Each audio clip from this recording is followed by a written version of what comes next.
Hi passengers, my name is Sinene, but of course if we VIP asemhlabeni, then you get to call me Andy Wama 2000 and welcome to today's special episode of the Fly FM podcast. Angihambedwa ngiphethe umuntu omkhulu kakhulu ke namhlanje. Umuthi otsithi.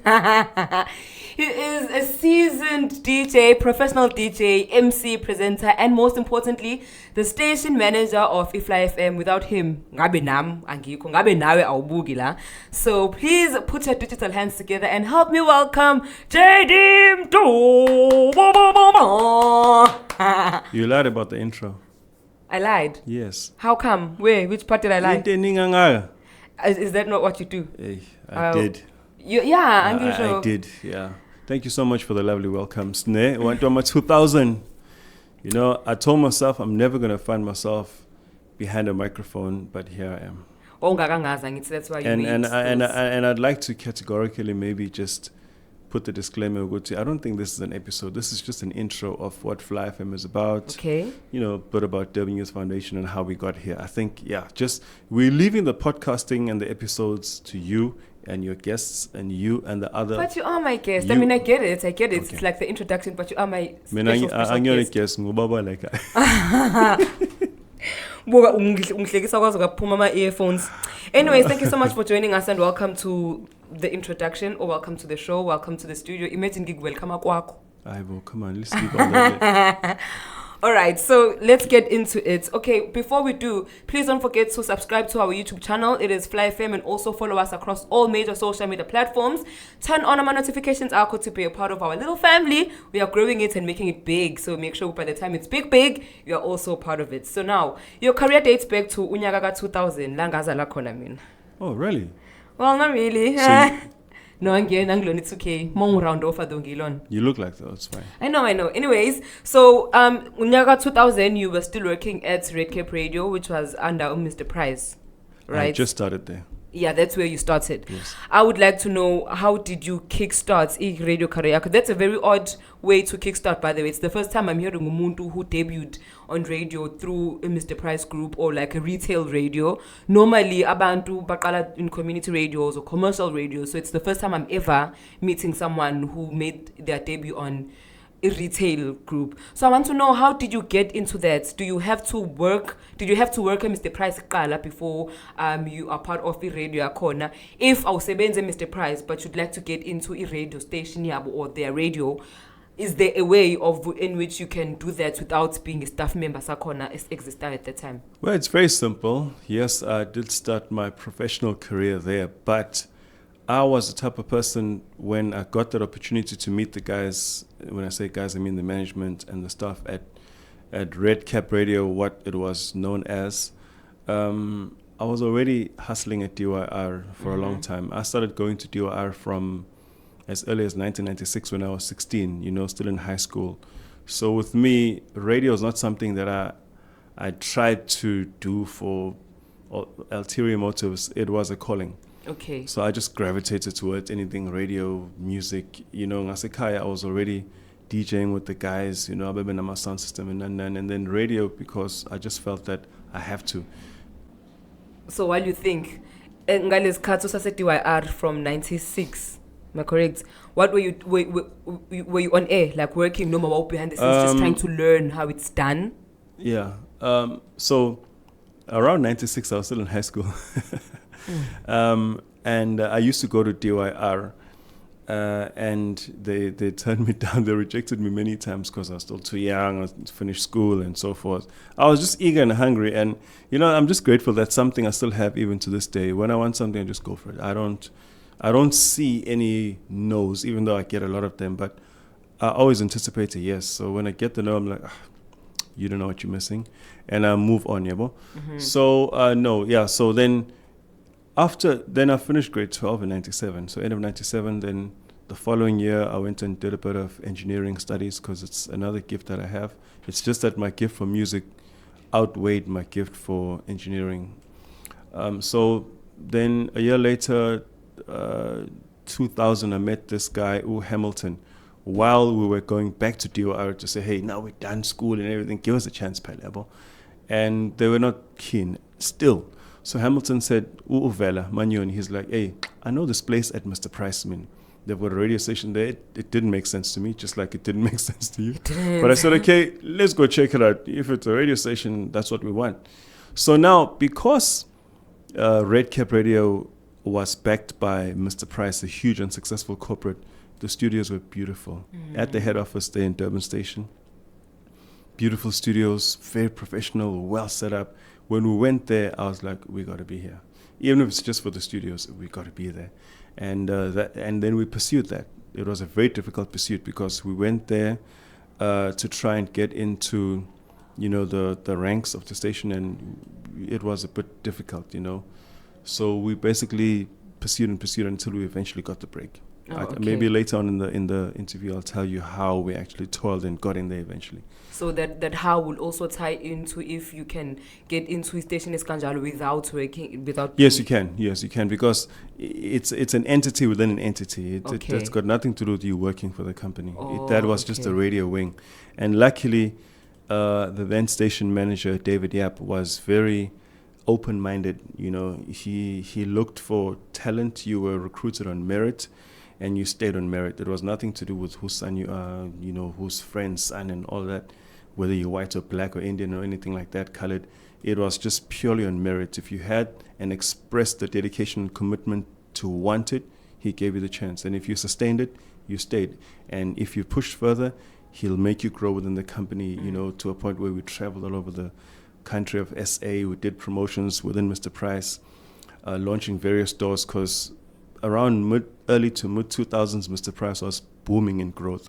So wherever stores were opening, we were then sent to go and do promotions, launch within the store with a setup, sometimes broadcast, sometimes just do in-house promotions, sometimes just a DJ. But our presence as the company's celebrity, so to speak, was necessary. So we'd all spread out. Sometimes in one weekend, a month-end weekend, there'd be, say, 5 stores launching across the country. One in Cape Town, maybe one in Richards Bay, one Ekurhuleni in Joburg, the other one in Kimberley. So we'd all spread out as DJs, and we'd all have our places to go to. So those are some of the perks, which are so good.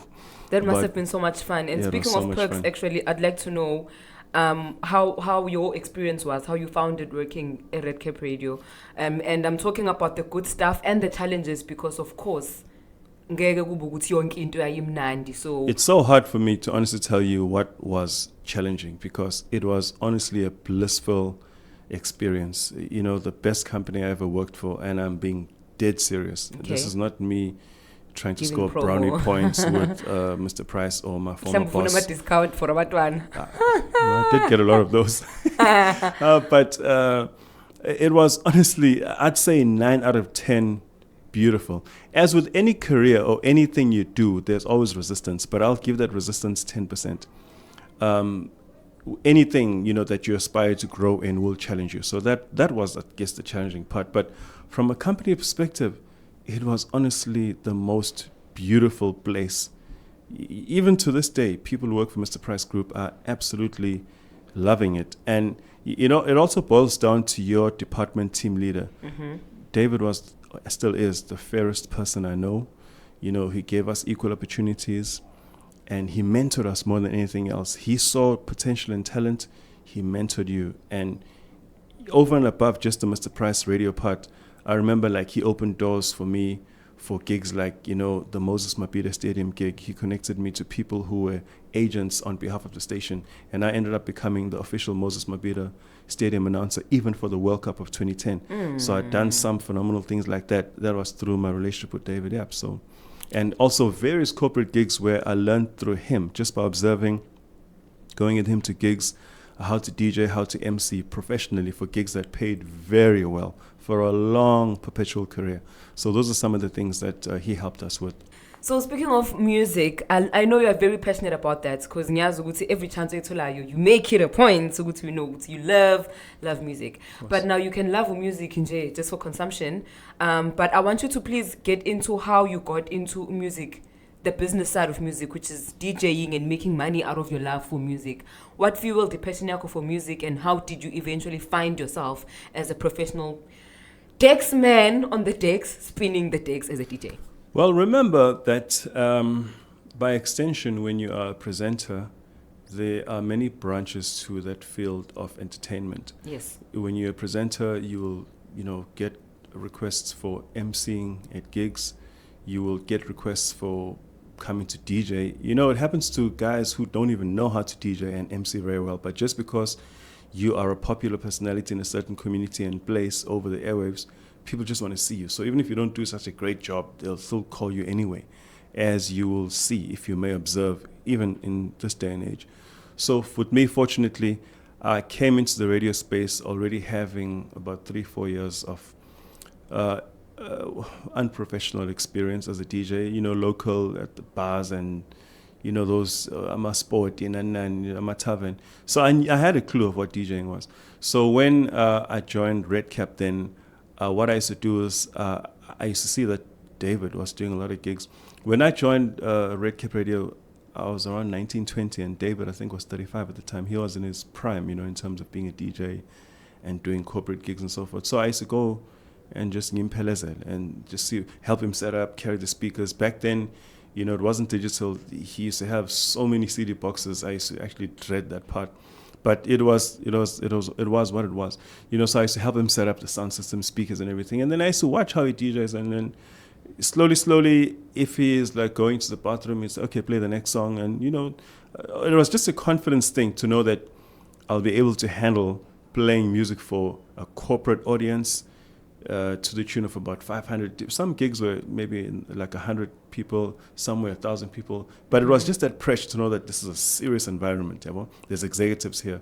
So that's how I learned, basically. I just got into it. And then from the business side, I got to a point 3 years into doing that where I'd raised my levels of knowing how to play, knowing how to understand the audience.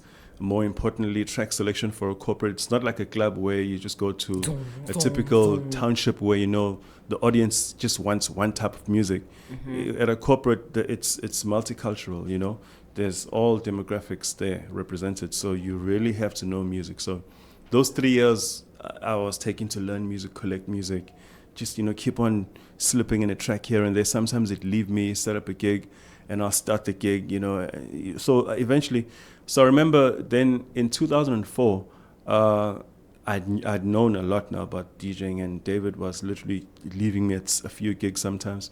So then a request for a DJ came for a David Sanborn concert, which was sponsored by Telkom. And it didn't come through David, it just came through the networks, because obviously you eventually network. People get to know, you're a DJ, you do this, and then you exchange contacts. And someone came to me and said, hey, we're looking for a DJ, will you be keen? So I said, yeah. And I remember, obviously, because they knew me through a company called Top Jocks, which David was a manager for, an agency which managed professional DJs in Durban. Mm-hmm. Someone connected me with another agency back then was called True Color Events. They wanted a DJ. And then I remember back then I didn't know much about quoting and stuff. So, but I knew obviously at my level with exposure to Red Cap Radio, which was a respected radio station, even though it was retail, I could quote, something decent. So I said, okay, look, I'd do it for 2.5. It was, I think, 4 hours. This was 2004. And then so you charged 2.5 for 4 hours in 2004. There was a lot of money. It was a lot of money. It was a lot of money. Trust me. And that was your first gig, or that was my first professional gig. But now, here's the good thing. I can't remember the guy's name, but his company was True Color Events. Very, very nice guy. I think his name was Mark. So he said, no, man, you can't charge 2.5, man. Rather just charge 4 at least. Oh my God. So that was my first gig, literally corporate gig. So then that's when I realized that, okay, corporate has money. So then I started charging $4,000 per gig. So from that gig, which went very well, it was a basic, more background music than anything else. So it wasn't a gig where I had to make people party and dance and maintain that audience. No, it was just background. And I literally had to stand there and just play background music. But it gave me exposure, to other organizers and sponsors, and then that's literally where it started. So I had learned the skill through David. I had also learned the business through David. But, I also had some luck along the way. Like, this was just a stroke of luck to say, okay, I thought maybe I'll start because I'm starting out 2.5. And they said, no, do 4. And I hadn't even proven my skill yet, which I had, but I hadn't proved it.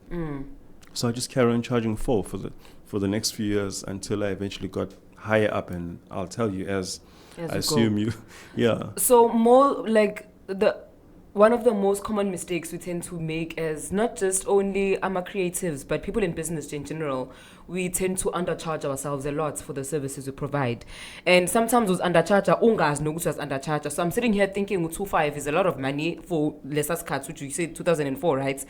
But someone was like, no, 2.5 imncane, 8 alapho kube 4K. So what goes into charging? Like, how do you know good okay 4K no 5K no 7K is a reasonable amount of money for the kind of services you provide? Because I feel like a lot of us would be really far in life ugube asqalanga sas undercharger all these years. And you were lucky because you had someone no akuza, but think about someone also charge you 2.5 and no one says anything. Bayagiyeka nje no 2.5 wakube kunika wona, and it takes a long time for you to eventually wake up and be like, okay, no, sekumele ngikhuphule price. So what factors go into coming up with the price for lama services or to your offerisha to the people? How do you know ukuthi usuyabaropa uchacha kakhulu, or how do you know ukuthi no uyazropa wena you're selling yourself short? Well, generally, as you said, I was a lucky person. I got to thank the Almighty for that. I had a lot of luck in the industry. So what happens is that there's an industry average for DJs who are at a certain level. Say, for example, you are like DYR, for example, right? It's an established community radio station. It's known for producing talent, by the truckloads, into commercial radio every year. So the average price for an MC, I'd say right now, 2024, at that level should be at least 5,000 rands. Okay. Corporate level. Even 10, possibly even 10. I know a lot has changed since COVID. Prices have dropped down, entertainment demand has dropped down. So a lot has happened in the industry, post-COVID. I have to unfortunately admit that. However, I know that if a corporate company came looking for an MC right now, if I were to sell you, I'd quote 10K. Okay. I'd quote 10K. Obviously, knowing that you are an emerging professional, as a presenter as well as an MC, your skill level, obviously if you whack at presenting and you don't have the confidence it takes to stand up on stage, I'm not going to recommend you first and foremost. But if I know you have what it takes, I will push you for 10K. And then they could negotiate after that, but I will stick as possible as close to 10K. So it's that the first factor is the industry average. Then you got to look at the size of the gig, who the client is. If it's a corporate, like say make an example, say Vodacom, your Mr. Price Group. So, if it's an end of year function or something, which are always well budgeted for. So whoever the event coordinator is for that particular event has budgets for DJs, MCs, yes, the company that's going to do the AV, accommodation, every single thing has a budget for. Now, this is the part where you need to know these things as an entertainer, DJ, or as a speaker, MC, or motivational speaker, or you need to know these things. And how you know these things? By making and building relations with people that are already doing those things, or the event coordinators that are doing those things. And remember that certain event coordinators are greedy. They will try to get you to do things for free, which is what most of them do.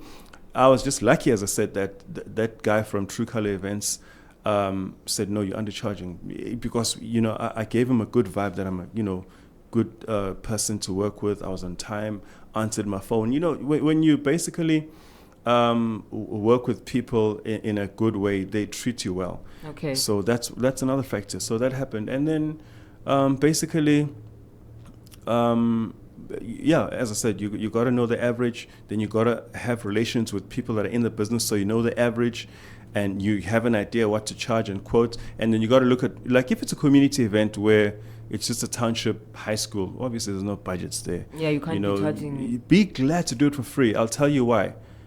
Because you might find that there's an association in that high school event where maybe Telkom is there, maybe Transnet is there. So I would say go for those and do it for free. Just ask for them to cover your transport costs, maybe 500 rands, or obviously depending on the time. But even if in this day and age I do stuff like that, I'll just say, okay, just cover my transport and my meals, and I'll gladly come and do it. Why? Because you're building your profile, you're building your relations, and those principals can also always refer you to a next paying gig because you did them a favor. And the old principle biblical that says, when you give, you receive. It works to many extents. So so you got to look at those things, know when to charge. And the best way to learn is by working with someone who's done it or who's doing it, or the event coordinators or event managers. They basically know all these things. So don't wing it. Just build relations with people who have your genuine interests at heart. So in my intro, I mentioned that you are a seasoned professional MC, DJ, presenter. And you're like, oh, no, I used to, blah, blah, blah. So in your used to era, you've worked with so many stations, Zivuma FM, Gagasi FM, East Coast Radio, right? Red Cap Radio. But now let's move to Fly FM, right? That's a very exciting project that it's a journey you've recently embarked on. How did we get to Fly FM? And can you please just talk to us about the transition from Durban Youth Radio to Fly FM, in case there's someone out there who's kind of confused, or someone who thinks it's two separate entities altogether, or someone who thinks it's one thing but is not sure how does it work. So from Durban Youth Radio, how do we arrive at Fly FM, and what is Fly FM here for? Yes, we are here to fly with our passengers. We are on board, but what's going on in Fly FM? Thank you for that amazing question, and I'm glad to give you an answer, Snare, and to the viewers and listeners on streaming audio. So I've been the program manager for Durban Youth Radio since 2018. Okay. And I'm very grateful to Umpati, currently as we're speaking, in March 2024. The station manager is Umel Zigalala. He called me in 2018 and said, hey, what are you up to? I'd like you to come and join. DOR is going places. We could do your services as a program manager. And I've never done that before, but obviously I have an idea of management because of the exposure I've had to working for so many radio stations. I know exactly what it takes. And besides, I've learned leadership skills through various courses at Mr. Price, which they afforded us that opportunity to go and train for various courses. And I did them back in the days. And so I just said, okay, let me try and apply some of these things that I've learned. And I took the challenge.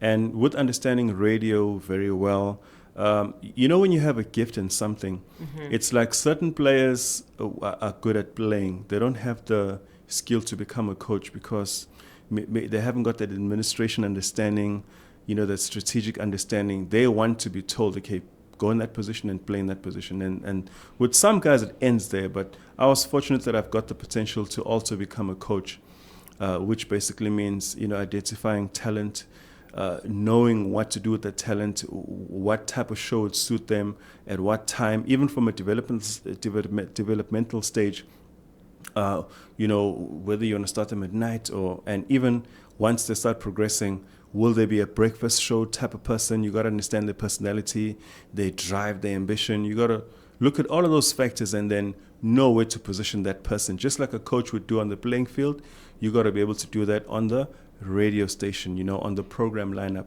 So I learned those tricks at DYR over the past 5 years. And fortunately, because once again, I've got a calling in this industry, and I'm being honestly speaking by saying that, because when you have a calling, you generally, you take chances, you take bets, and they work out. I think that's a calling, So I've learned and I've applied what I've learned, understanding radio. I also did a lot of research while I got into the position of go to, okay, what is a program manager about? I looked at the successful program managers at massive commercial stations, and I just basically mirrored what they were doing into this, and it worked out because my primary objective as a program manager for DOR was to build the station's programming to a point where it's appealing, it's going to attract a bigger audience. And also was to develop presenters, because Durban Youth Radio, like many other community radio stations, is a training platform for presenters to springboard onto commercial radio. So I felt, and I really wanted to open the doors for the guys who I felt were talented to move on to commercial radio. And I've been doing that since I've been there. And I'm so proud of the achievements that I've achieved in terms of my legacy, contributing to people making it into commercial radio.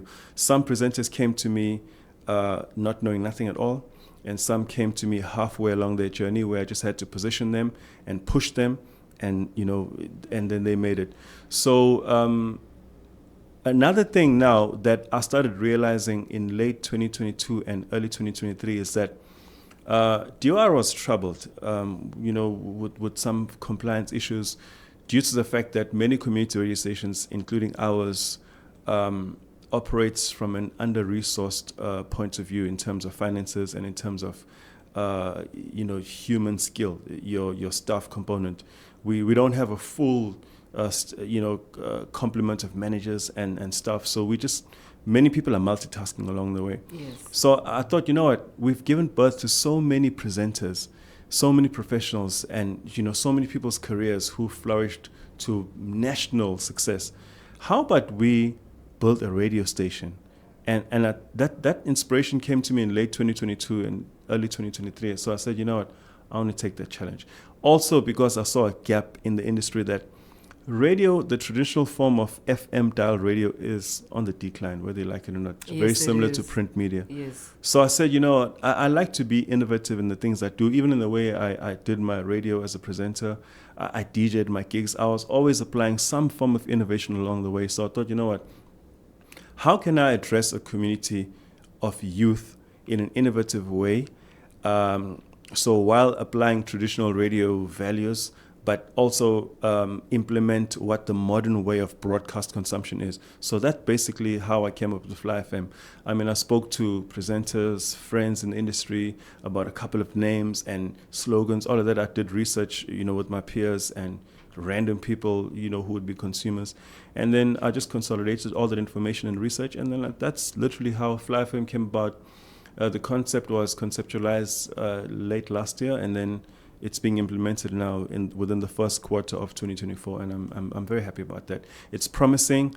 People love, even just from the logo and the slogan, what it stands for, what it aims to achieve, which is not just entertainment, but also empowering content, as well as being a platform to give aspiring radio presenters, and now not just presenters, but also content creators, a platform to come in. Yes, we do charge a fee to some people, but we also have that element of giving back. So it'll be a minimum of about, say, 4 people per month where we'll open the door to say, hey, come and try. And out of those 4, maybe 1 will be successful. Or maybe in the second month, we'll find 1 out of the 8 who has what it takes, and we'll build that person, because not everyone that approaches has what it takes. But once we find that person who's got the magic skill or that X factor, or the gift, then we just basically mentor them, and then, as we've been doing over the years at DYR. So now, the common denominator between Fly FM and Durban Youth Radio is me, right, as the program manager for Durban Youth Radio and as the founder of Fly. So basically, I've just brought those 2 radio stations and broadcast channels together by virtue of Durban Youth Foundation, which has been around since 2019. It's an organization which I spoke to my management about to say, I want to assist the station with funding and going out there to get resources, but I need an NPO to support DYR, because DYR had some challenges in terms of its registration. There were a few mistakes that were done, when the station started, because DYR was a pioneering radio station from a community radio point of view. It was the first in the country in the early 90s. Yeah, it was the first in the country. So there were a few legal and administrative mistakes that were done which hindered funding opportunities. So I fixed that just out of my innovation again to say, hey, look, let's create Durban Youth Foundation, and we'll use that to support the station. So as I was saying, Sneh, we coexist by virtue of Durban Youth Foundation, which is there as a media agency, a non-profit company, to serve the interests of DYR as a support structure. And now it's also basically the organization that's helping to fund the development of Fly FM. So DYR and Fly FM relate by virtue of Durban Youth Foundation, 2 separate entities, but we generally work together because it's got the common denominator between them being myself, the manager and founder. So it's all about, the content is similar. The only thing different with Fly is that it's innovative in a sense that it's not just streaming audio. We also record visual, which then, as you can see, which now you don't only get to hear your favorite presenter or your favorite guests, but you also get to see them. And now what we do is we extend our broadcast channel onto all major social media channels like YouTube, TikToks, Facebook, Instagram, and so forth. Now, what that does is, what I found that on radio, traditional radio, if you missed out an interview, you missed out. Yes, there's a podcast element, but it's not taking shape as if you were to establish a podcast that's basically online. Now, if you miss a podcast that was scheduled to play at 3 p.m. today, You can still watch. you can always go back to YouTube, you can always go back to TikTok on that particular channel and pick it up. A year later, a month later, a week later, you could boost it. You get my point. So Yeah. the impact and the potential for engagement is it's like 1,000-fold. That's what I realized, and it seems to be working. It is working. Ngibona ngabantu abaqashiwe. It's here. Okay, so Durban News Radio, I'm picking up something super interesting in what you're saying. Usafika ngabo 2000, ngabo 96, ngabo 90 ba. You applied at Durban News Radio and you rejected because of age yakho usafunda isikole. Fast forward to a couple of years later, usuyi programs manager manje. And I'm just looking at how far you can get with the perseverance, which is sometimes a trait that we lack as abantu abasha, because we want things to happen now. Funa uku-apply manje, uthathwe manje. Meanwhile, if you can just wait it out and be busy with other things, you'll end up right where you need to end up, and in a much bigger Position. Yes, which is super cool. Anyways, back to Fly FM. You talk a lot about abantu abasha and how you want to develop abantu abasha nama careers abo. So please talk to us more about the Radio Excellence course that you are offering at Fly FM. How does it work, and is it for umuntu on a background in radio who needs to be trained further, or it's for umuntu ongakaze abe behind the mic kanje akhulume and uzoqala phansi ka? So who is the Radio Excellence course for? How long does it run? How do they sign up to enroll? What's it about, basically, in detail? All right. So with Radio Excellence, I designed that course. It's mostly skills based. Okay. Because that's the way we were trained professionally at Mr. Price Radio. I honestly don't remember getting a piece of paper with anything written that I had to read. I mean, David's the type of person who is very skills based in his training and mentorship, where the first thing I'll say, okay, you want to do this? Okay, fine, come and sit down, shadow, watch what we do. After, you sit for an entire show. If you feel that this is something you still want to do, then, we can take it from there. Come again, and then, we'll just basically, as you get comfortable, start messing around with the program later. And back in the days, the nice thing is that there was a training studio aside. So it had the same programs that the main studio had. So you'll observe, and then basically he'll just introduce you to the basics, like that channel does this, this is how you play the music, this is how you play the jingle, and so forth. And then it's like driving a car. You'll get told that's a clutch, brake, accelerator, and steering wheel. Then at some stage you have to just jump in and learn to swim, or you have to jump in and steer the vehicle.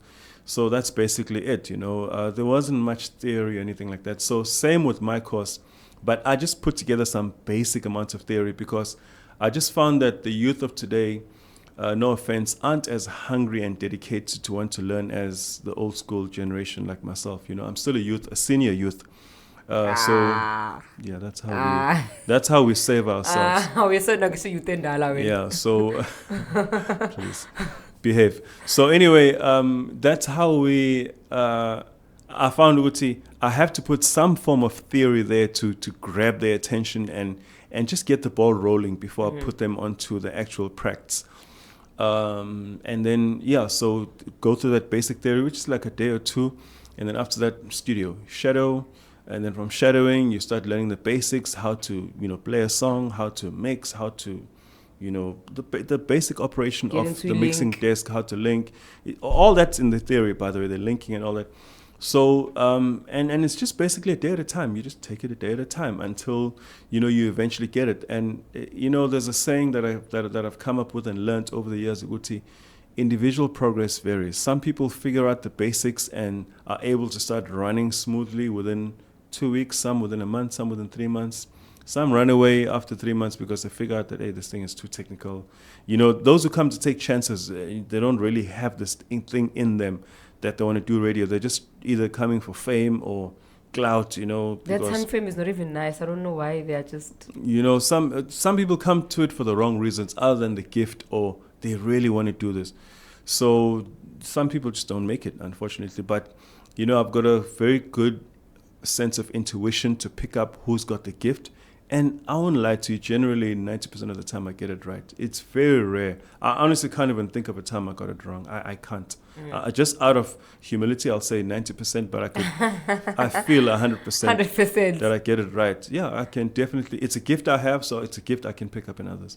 And it's very sad that sometime I have to tell someone that this is not for you.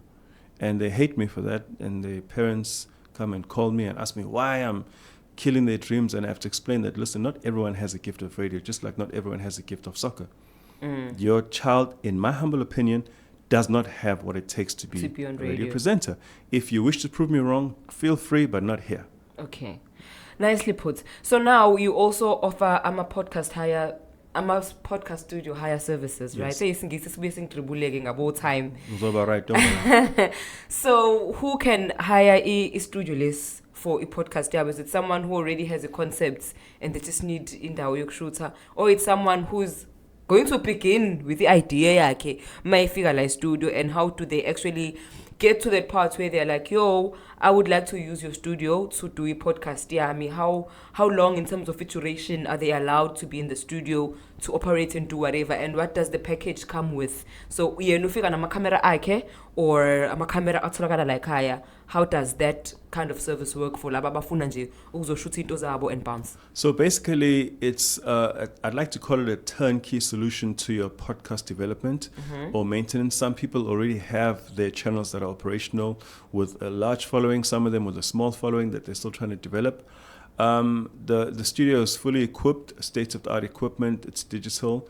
We've got the mixers, the microphones, the cameras, everything. Obviously, if you want to bring your own camera and production crew, you're welcome to do so.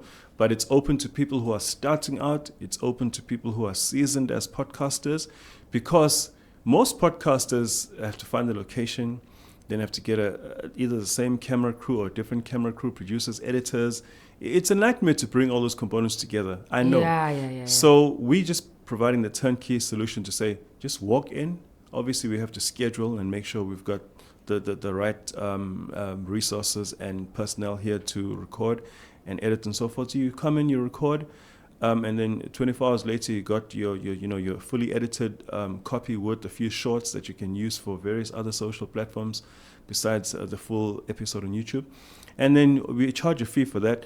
But also, and it's a very competitive fee, by the way, obviously with details, you can get information upon sending an email to info@flyfm.co.za or just calling the office line, of which I don't know. But we'll leave the details. We'll link it down below. We'll leave the details down below.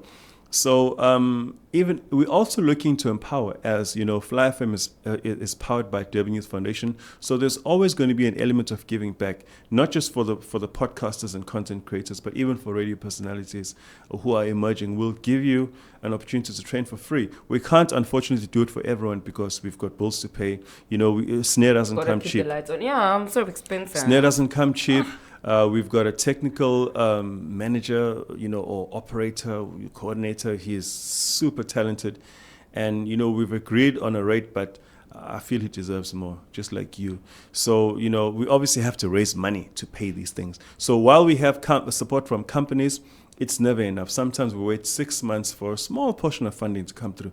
So we sustain ourselves by charging people, especially those who've got zero experience as far as radio is concerned and, the podcasting is concerned. But we always will give back, like we're going to look. Actually, I want to create the biggest podcast channel in Durban from these studios this year, the fastest growing channel. I know it's a very challenging feat, but I believe that we could do it. So we're going to look for people to come in audition. Whatever content ideas they have, put them here, and then we're going to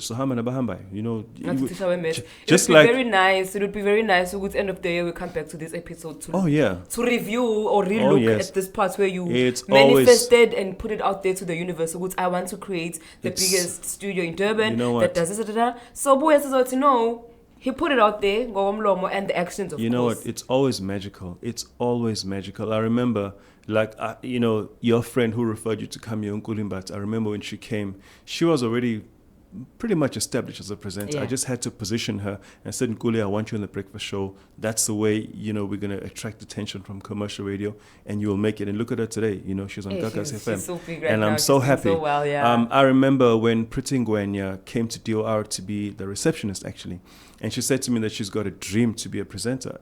I'm always one for allowing people to pursue their dreams. I'll never stand in your way. If anything, I'll believe in you more than you believe in yourself. That's the type of person I am. And I said to Priti, go on air at night. And she went. This was in 2019. And I was blown away with what I heard. And I said to her that you definitely can do this against the word of my colleagues. And, I just gave her the platform. I gave her the basic support, the skills, and the mentorship.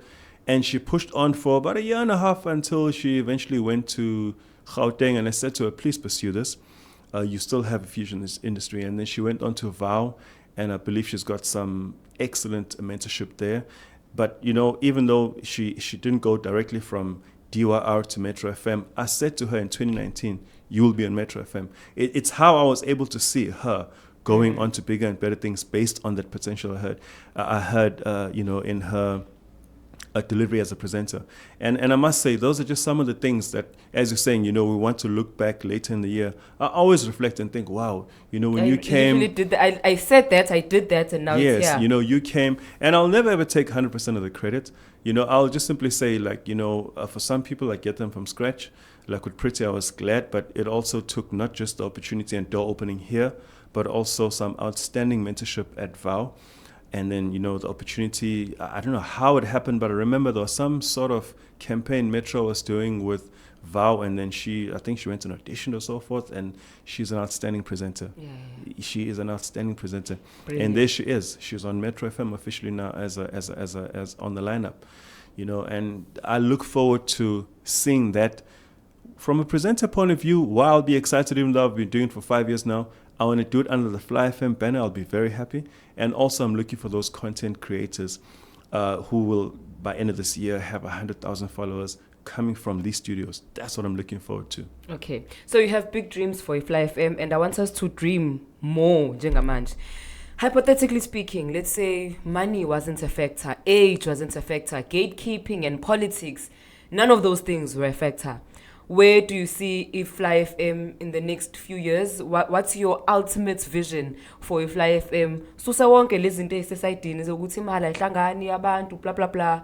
Wena ngokwakho nje, what's the vision, the perfect vision you have in your head that you would like to see manifesting in real life with Fly FM? From a numbers point of view, within 2 years, 1 million active subscribers. Okay. Who at least 50% of that subscriber base must be active in terms of on a monthly basis, spread out evenly, who participate, who engage. From a finance point of view, within 2 years, at least 500,000 a month revenue generated. From a brand point of view, Fly FM, as the name suggests, taking youth places. I want to see the brand being the most innovative empowerer of youth in terms of study opportunities, where we could link them up with bursaries, and also career opportunities where we're going to find a radical way.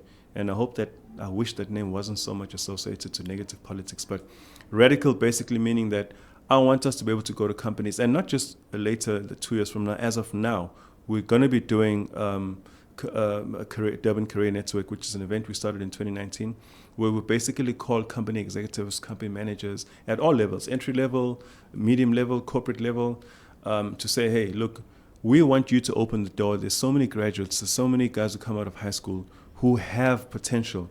And because Fly FM appeals to and attracts the youth that are ambitious, youth that are hardworking, dedicated, disciplined, that's the culture we're promoting via the content on Fly FM. When you open the door to our listeners, whether it's a youth that wants to promote from a junior engineer to a senior engineer, whether it's someone who's just finished grade 12 who wants an entry-level opportunity to work in a company, to start out or to volunteer, to train, open the door. Let them volunteer for 3 months. We guarantee the type of people that we cultivate will not it's not that they won't let you down, but they will also exceed your expectations. So that we want to be that brand that promotes these opportunities for people to get careers, to get studies, to earn money, even in business, not just only studies, jobs, but also in business. We want to basically get banks. We want to get other, like Hollywood Foundation was here, and thank you so much to Hollywood Foundation for the support. We want other, huge foundations and non-profit organizations to say, hey, we're going to bring you 10 youth who have proven ideas that need funding to escalate their businesses to the next level. Fund them, and you'll see. We'll continue supporting them, pushing them, mentoring them with your help. We want to be that company, that NPO, that non-profit company that is the biggest in terms of innovative youth empowerment, as we are suggesting via the slogan, taking youth places. That's my honest vision for Fly FM. I want people to bookmark this. Bookmark about these numbers, these 2 million subscribers we're talking about. We will come back. And in we're making things up or whatever, because it's something that is going to happen. And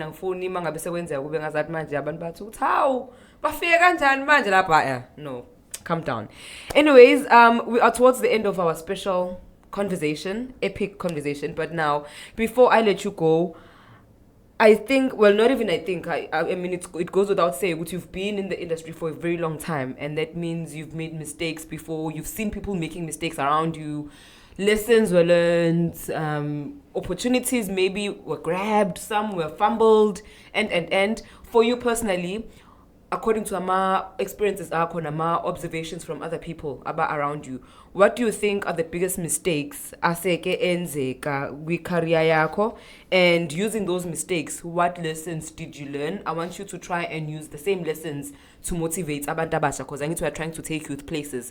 So I'm trying to get us to make abantu abasha avoid making the same mistakes that were made before Pamgwe to Sbuga, and then now we're coming back to repeat the exact same mistake that JD made.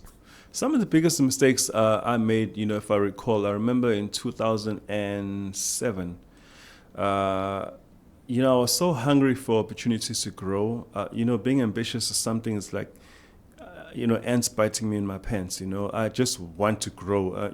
I think spending a few months with me, that, I'm not a fearful person. If I see something I want it, I don't know how I'm going to achieve it, but I've got that belief factor. And I was taught by people like Les Brown, so long as you believe something, it can happen. Especially if you put in what you need to put in, it definitely can happen. And it's been happening. But sometimes you'll make mistakes. You wouldn't get it right. You will miscalculate. Of course. You'll take a bad risk. It'll backfire. So I moved up to Joburg in 2007, early 2007, looking for opportunities at YFM, and they didn't happen. And obviously I had to leave my Mr. Price career at that time. I was looking for growth because it had been 5-6 years. Something new. Look, I was making money not only from Mr. Price and Red Cape Radio, but also from gigs and so forth. But I wanted a commercial radio gig. And it felt like KZN wasn't happening. So I wanted to be on YFM, and I moved up. I took a risk. It was also motivated by a past relationship. But, I also had that drive for that career, and it backfired. I had known. So you moved to Joburg without a plan. You just packed your bags and you half-baked plan. It wasn't a properly calculated solid, risk. yeah. And my friend Michael Zuma will often joke and say sometimes, you are the definition of a risk. Because But you need to take the risk. That's how I ended up here. I just moved to Durban without a plan, nothing. Exactly. But I'm here. Exactly. So since you asked me, which were mistakes, that one backfired. But here's the thing. When I was up there, after almost a year trying and failing and struggling, and it was just not happening, then I get a call from then program manager at Gakas FM to say, hey, here's an opportunity down here. So I had to make a decision now, because, I felt I was getting close to this side, but the opportunity is back home now. I must move back home. And they gave me 24 hours to make respond. A decision. And I decided to go back down. So I had my then City Golf back then. I rolled it down from Joburg to KZN because I didn't have enough petrol. So, it's downhill. So we just rolled downhill. Oh, my God. So what do you call it? Cycling. Cycling. Me and my then a computer. I didn't have a laptop back then. I had a tower and, all my Oh, clothes and Jesus. whatnot. Yeah, so I had to eat humble pie and come back home and, rebuild. So, but then again, I wasn't proud. I admitted that I made a mistake, and then I rebuilt, and I had a stepping stone after that. So it was then, and then also I remember, when was it? In deciding to leave the industry completely in 2015. While I was at Vuma FM, I had an issue with the management, and then I left. It was a bad decision because I decided to go into something totally different, which was like construction and development, which is not even in my gift set. So yes, I made a bit of money. I lost a whole lot more, but then I learned quickly to say, you know what, stick with your gift, because that's your bread and butter, and that's where your treasure lies.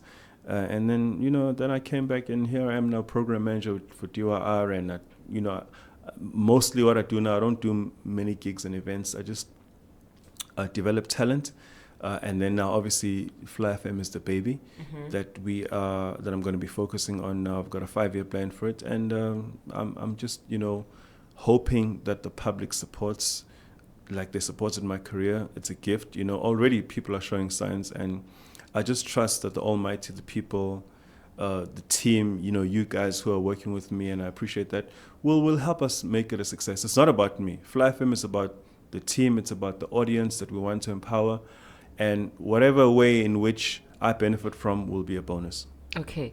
Can you please do a quick shout out to all of our sponsors, and then also drop our contact details, social media handles for people who would like to join the Radio Excellence course, for people who would like to book the studio to shoot their podcasts. And then our sponsors are very, very important, so you can't make that mistake of not appreciating them live on the podcast. Thank you for the opportunity, Antuama 2000. So our anchor sponsors, there's many partners we have. Okay. And obviously, I mean, every person who even donates something as small as a computer, I'll take as a partner and sponsor. But our anchor sponsors, first and foremost, I gotta appreciate Durban Youth Radio, because I'm still involved in the station, and there's still campaigns that I facilitate for DYR. So, and I do get commissions from DYR. So some of that money goes towards developing Fly FM. Then, of course, our first anchor sponsor outside of DYR and partner is AlpVest, Institute for Future Tech, formerly known as PC Training and Business College. I've had a relationship with them since 2012. I remember in 2013, late 2012, I approached the CEO, Mr. J. Ramnanlal, for an opportunity to be a brand ambassador. I did a presentation, and they gave me that. So I was their brand ambassador for 2 years. And even though I left, I maintained relations with the guys. I see them. I'm always in Mhlanga, so I see them. It's always a high. There was no love lost despite me leaving.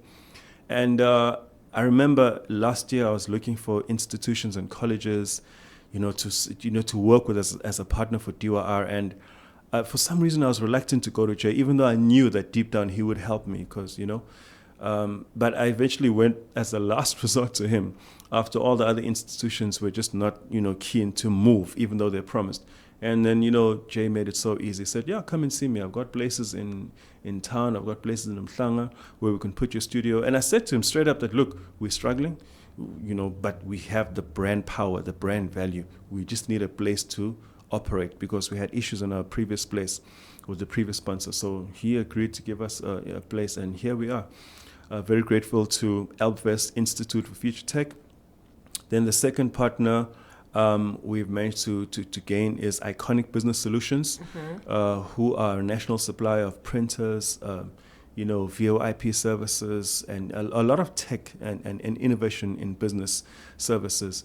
They've sponsored us very generously a massive printer. We have a corporate grade printer. I mean, organizations, A3 and A4, yeah. It scans, it's digital, it's state of the art, the latest. Like organizations like non-profit companies normally have like those 800 rand mixers you buy in retail stores where you can just walk in and walk out. Here it was fully installed, and a technician came. So they also helped us with our VoIP lines. I mean, we've got phone lines, we've got, VoIP. It's Iconic has been instrumental. I want to give a big shout out to Justin Brewers, and especially the person that connected us, Damon Tomlinson, who's a DOR presenter. Then after that, we've got G. Ramlal and Sons.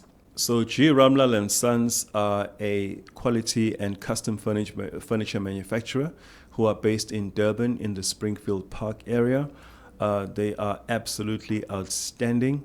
And, I want to give a shout out to Vicky, who I remember when I approached him via a former presenter of ours, he was very open. Our awesome reception desk is sponsored by them. As you can see, it costs a lot of money, but, it took them a month or two and they delivered it. We still have to actually interview all of these people. I mean, we do regular interviews for AlpFest and PC training, but we haven't had the chance to bring in Iconic and G. Ramlal yet. So, Mr. Vicky and Pavishka, we're definitely going to be calling you in. Soon. Here's Sneh Nane waiting for you. Eagerly waiting at that. We also have... Blue Security. Of course. Thank you so much. You just took the words out of my mouth. Thank you so much to Blue Security. And there's a person behind these things as well, these relationships. Lance Niagara, who's actually the social media coordinator for Hollywood Foundation. He's so amazing with connecting with people. I'm the type of person when you connect me with a potential source of either business or funding, I sit on them, and he's been supportive all the way. So he connected me with the people at Blue Security. So I want to give a big shout out to Dwayne. Who has, facilitated the process of us getting our state-of-the-art security systems. We've got HD digital cameras, we've got an alarm system, we've got, a keypad security system. We don't use keys anymore. Imagine a struggling non-profit company, but we've got all these facilities. We look rich, hey? So after Blue Security, I'm so happy that we were working on Hollywood Foundation for a couple of months. Mm-hmm. Also, facilitated by Mr. Niagara Lance. What a great guy. He's such a giver, selfless young man. I want to thank Umpo from Hollywood Foundation. I want to thank Nonduduzo and her team. They're phenomenal. They were just here today to do the handover. I mean, the branding you're looking at in our studio, our pull-up banners, our reception branding, it's sponsored by them. Thank you so much. And even though it's not official, I speak a lot about David Yap wherever I go. He is my former mentor, my former boss at Mr. Price Radio, the person who helped me build my career as a DJ MC. When I went to him saying, I'm building a radio station, a studio, I need help, I need some equipment, he just didn't hesitate to say, come and see me.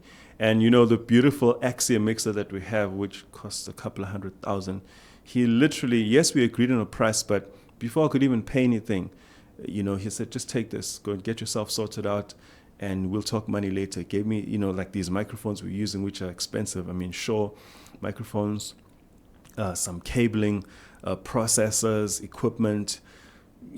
So he's not an official sponsor, but I have to mention him because the equipment that he gave me is in the hundreds of thousands. And, that's how the dream comes together.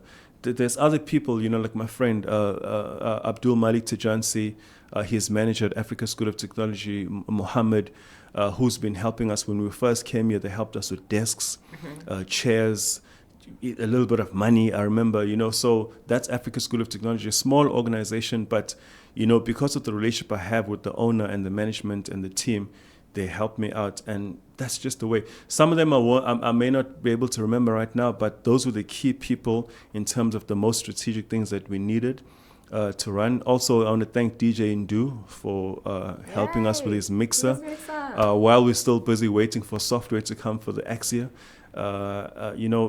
You guys, my team, you are also absolute assets. Yourself, Sneh, Tundu, Zizipo, the warmth she has, my family, my friends. Don't mention it. Yeah, so those are all sponsors and partners, the people that are close to me. I have to thank everyone, the community, the listeners, DUR community and sponsors the viewers, and we partners. have viewers now. Yeah, viewers, people who've been there for DYR because this station is born out of DYR, all the previous sponsors and partners. We're going to give shout outs to many of them and invite all of them for interviews and so forth. So those are the people that I absolutely had to mention by name. Thank you so much to all of you. Your other question was about how do people... Social media, how do they contact us basically? Social media handles, how do they join? I know you already said the number we're asking Ekanda, we can leave that out. But social media handles and whoever wants to join Radio Excellence course or whoever wants to shoot the podcast, how do they get in touch? You know what I'm going to do? Uh-huh. I'm going to put you on the spot. That's your job, actually. Okay. So, yeah, you should be giving out our social media handles, which, okay, maybe we could say together it's YouTube, obviously. Everything is Fly FM, basically. Okay. We're on YouTube, we're on TikTok, Yes. we're on Facebook, And X. Instagram, Yes. and X. The website is www.flyfm.co.za, taking youth places. And what else? We have a telephone number we're going to link in the bottom, forgive me. Yeah, and WhatsApp. We have a WhatsApp number which we're going to link in the bottom. That's it. We are Mhlanga on Aurora Drive, just behind Gateway, just behind City Lodge. I'll give a shout out to my friends here at Platinum Lounge and News Cafe. We are literally just behind them. It's advertising, but they deserve it. They're good people. So you NPO. Come on. we're soft. We're We're soft soft. living. We're soft. Yeah. So that's it. Get in touch. We are willing to work. Some people will come sometimes, oh, look, I don't have the full money. We're here to help you. We're not here to kill anyone. We're not trying to make a profit here, as we are a non-profit company. We just want to make money enough to sustain ourselves and to keep the lights on. Sihamba na bahamba. If you're serious, if you're committed, we'll pick that up and then we'll take you under our wing. Antu 2000 is here because most of our target markets are 2000 vale. You'll be in safe hands. Ndu's here. It doesn't say much to Mr. Serious, but his work is impeccable. Yes. You'll hear it. Yeah, one thing to show you. So, 2024, guys. We're flying higher. Okay, last question. It's not even a question, but of course, we're speaking to the youth. We are taking youth places. I need you to please drop an inspiring quotes or motivational quotes for Abantu Abasha that we are taking places. So many of those. I'd like to do two. The first one being, when two or more people agree on a common purpose, nothing is impossible. That's biblical. And then the other one is, you cannot change your condition overnight. This is going to people who are struggling, people who have goals and dreams. They have no idea how and where they're going to start. You cannot change your condition overnight, but you can change your direction right now. So most people who are struggling are moving in the wrong direction by virtue of their actions, their relationships. You can change your direction right now and start moving towards success by building new relationships and hanging out. Come hang out here if you have to. Right. Have the right people. Habits. All of those things. So you can't change your condition overnight, but you can change your direction right now. I encourage all of you to change your direction. Start moving towards success. Thank you so much, JD. It's been an absolute pleasure hanging around with you. I mean, I hang around with you all day, every day, but it's a different setup. You should be tired of me by now. I'm not. You're such an amazing person, the coolest boss I've ever come across. So I'm very far from being tired. Thank you. Ladies and gentlemen, boys and girls, manene and maninegazi, youth and youngsters, flyers and passengers, thank you so much for tuning in and being a part of this epic conversation with myself, Usinene, also known as Antama 2000, and II JD Mdu, who is umphathwa yonke lento eniyibonala. Please remember to subscribe to our YouTube channel and also turn on your notifications so you can see njalo masipostile. Follow us on social media. It's Fly FM ZA everywhere. For now, we are flying, taking you places, and we're out of here. Boom!